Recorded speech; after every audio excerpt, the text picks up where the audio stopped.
JNN is brought to you by Cornell's Records. Good morning, Uruguay High. I'm Liliana Lopez. And I'm Cesar Flores. Today is Friday, December 8th. Today on JNN, We get an update on our library. And we look at what it takes to play sports at the college level. All this and more on today's JNN.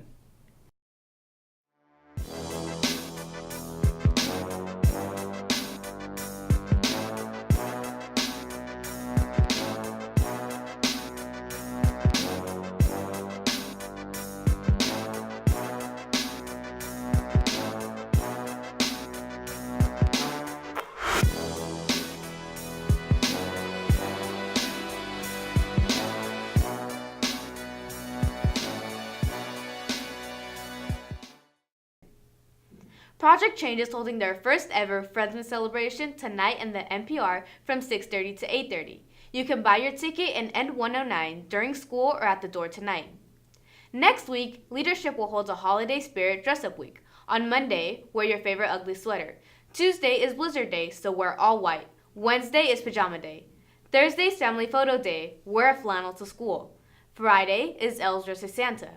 The Spirit Week ends with Winter Formal on Saturday. Tickets are available all week in the SBO, and there are no ticket sales at the door. In announcements from the College Center, all seniors applying to private school must have their teacher letters of recommendation in Naviance by next Friday. You must also see Ms. Kuykendall to have your other documents and transcripts sent to colleges by Monday, December 18. If you stop in the library before school, at lunch, or after school, you'll notice it is always full. Cesar Flores and Sierra Diaz tell us more about new programs which create a more dynamic library experience for students. The library is not just a place to work on homework or check out books, as creative displays welcome the students as they enter. Miss Duffy loves mustaches, so I found that poster that inspired it, and we got it last year, and basically we've been looking forward to November to set it up, and in doing so I learned more about Movember. My Star Wars idea, I just got it last week, I realized. So we have some books on like the movie, on the costumes. It's nice because it's not like same old library. Like when they had the Day of the Dead, it was so beautifully decorated. And yes, I'm a huge fan of Star Wars, so I'm considering reading them.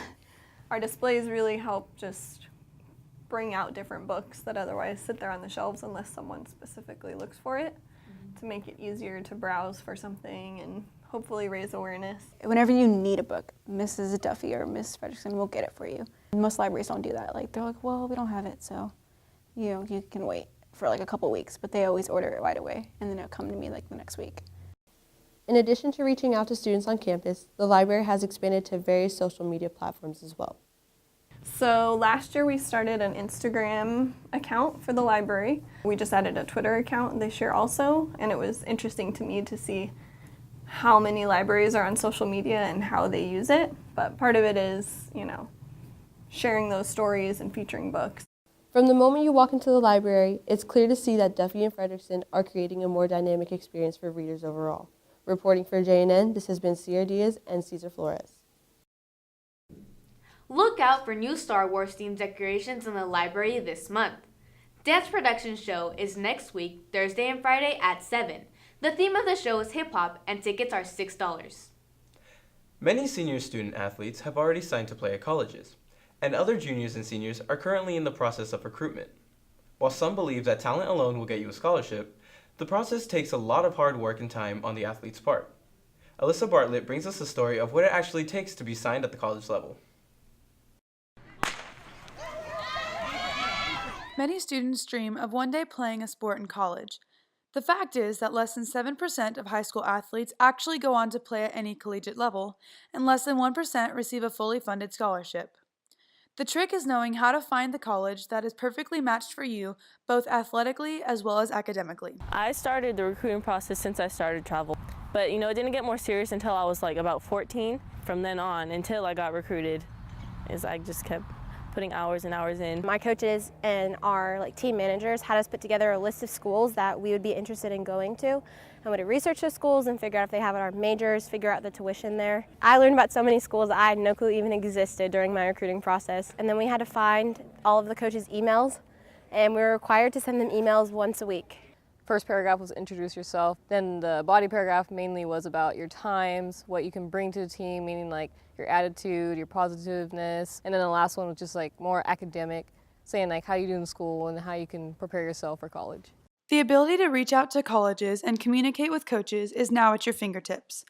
There's a number of different websites and apps that specialize in helping high school athletes get recruited. The app I use is Next College Student Athlete. They put your name out there, they send like your stats and stuff to different colleges, and you can post your highlight videos on your profile. I can edit my profile and enter like my GPA, SAT scores. You can check out like other colleges and see how much it like costs to get in or what their requirements are. You also have your own personal recruiting coach that you can ask any questions about at any time. So Huddle is just this app where you can take game film from each and every game and highlight the important plays that you've made, and you can like string it together and form like a professional highlight tape. Other than creating film on Huddle, coaches can follow you and like follow your account and like track whether or not like you had a good game, and they can like watch all your highlights.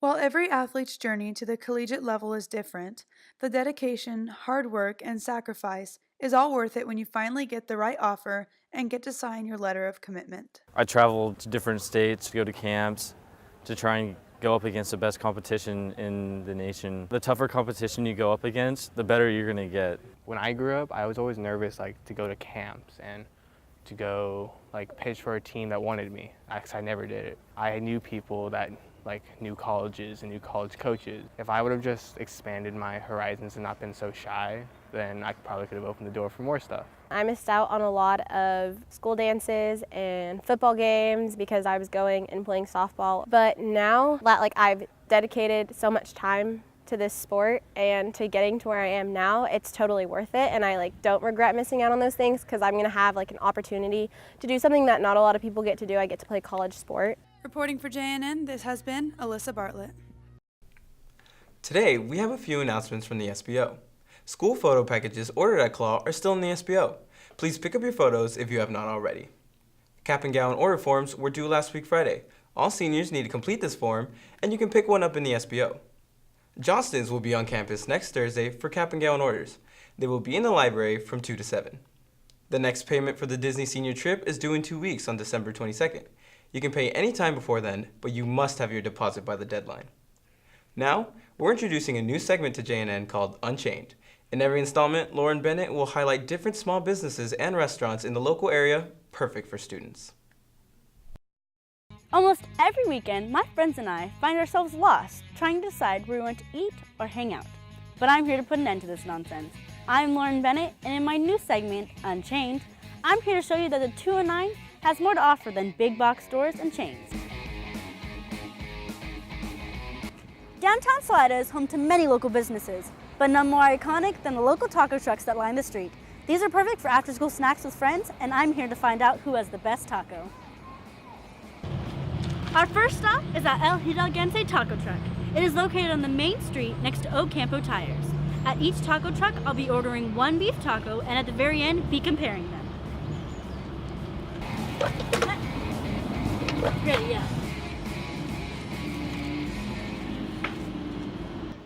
Our next stop is El Mexicano Taco Truck. It is located next to the auto and truck parts on the main street. Can I just get a beef taco, please? Yes. My last stop is at Tony's Tacos. It is located on Curtis Street, across from Cruisers. Hi. Here's all three of my tacos. They come with onion, cilantro, and of course, beef and salsa. Here's my first one from El Hidalguense. There's really good salsa. This first one. My second one is from El Mexicano. Really good with the onions. Their onions are very strong. My last one is from Tony's Tacos. The tortilla is a little dry. The beef's pretty good and the salsa is too, but it kind of just doesn't mix together very well. So by far, I would have to say my favorite is from El Hidalguense. The flavors just work together. The salsa is really good. It just all mixes well perfectly. It's a beautiful taco. While El Hidalguense's tacos took top spot for me, I want to hear what yours is. Tweet me at Jag News Network about your favorite taco truck and the best thing to order. But from today's tastings, it's clear to me that downtown Salida is never short of flavor. That's all for this week's Unchained. I'm Lauren Bennett. Well, that's it for today's JNN. And remember, there's only one regular schedule week left until finals. I'm Liliana Lopez. And I'm Cesar Flores. See you next week.